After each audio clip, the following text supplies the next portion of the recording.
Assalamualaikum. Today we're gonna learn about some new words or vocabulary that you can use to express your emotions while talking to someone else. So let's begin with first one. Stem for something. It means be the result of something.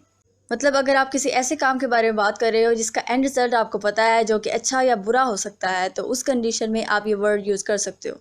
For example, anger can stem from depression and all the bad feelings that we face.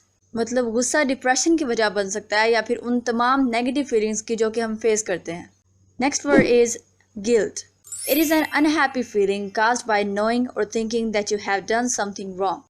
ये word आप किसी ऐसी feeling को express करने के लिए use कर सकते हो जब आपको पता हो कि आपने कुछ गलत किया है या आपसे कुछ बुरा हुआ है.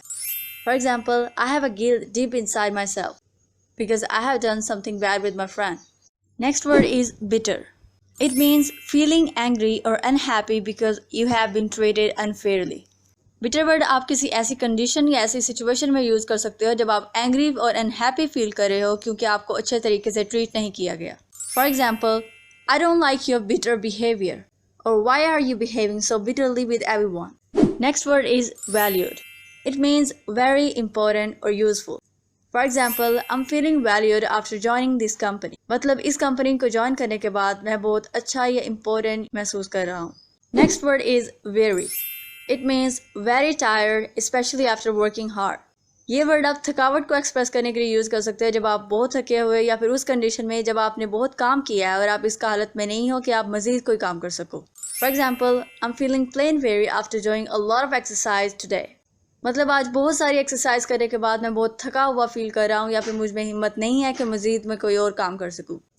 Next word is build up. It means becoming greater और more powerful.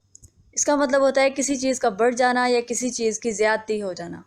For example, you need to recognise your body signals when your anger is building up. मतलब आपको अपने बॉडी सिग्नल्स को रिकॉग्नाइज करना चाहिए जब आपका गुस्सा बढ़ रहा हो या फिर आपका गुस्सा इंक्रीज हो रहा हो. Next word is get or be out of control. It means becoming or being impossible to manage or control. मतलब कोई ऐसी कंडीशन जिसमें आपको किसी चीज़ का कंट्रोल करना बहुत ही मुश्किल हो जाए. At that time you can use this word. For example, you should control your anger or you should control your feelings before it gets out of control. मतलब आपको अपनी emotions और अपनी feelings और या अपने गुस्से को कंट्रोल में रखना चाहिए इससे पहले कि वो आपके कंट्रोल से बाहर हो जाए. Next word is cope with something. It means deal successfully with something. इसका मतलब है किसी चीज़ को बहुत अच्छे से हैंडल करना या किसी चीज़ को सक्सेसफुली हैंडल करना. For example, there are a lot of ways that you can use to cope better with the stressful situations. मतलब बहुत से रास्ते हैं, बहुत से स्ट्रेटजीज हैं जो कि आप यूज़ कर सकते हो स्ट्रेसफुल कंडीशंस को मैनेज करने के लिए या फिर स्ट्रेसफुल कंडीशंस को डील करने के लिए.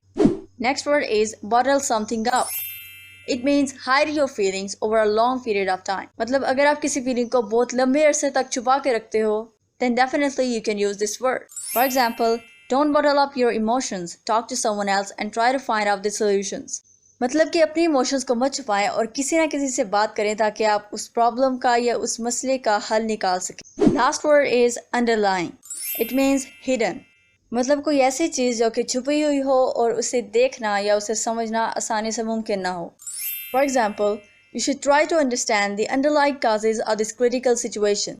मतलब आपको कोशिश करनी चाहिए कि आप इस critical situation या इस पेचीदा हालत की छुपी हुई वजह को तलाश करें. So yeah, it was all about the words of vocabulary that I wanted to share with you. अगर आप इनके अलावा और वर्ड्स के बारे में जानते हैं then let me know. और मुझे कमेंट्स में बताएं कि आप इनमें से कौन से वर्ड्स अपनी कन्वर्सेशन में यूज़ करते रहे हैं. Inshallah, see you soon in my next video. Till then, take care. Goodbye.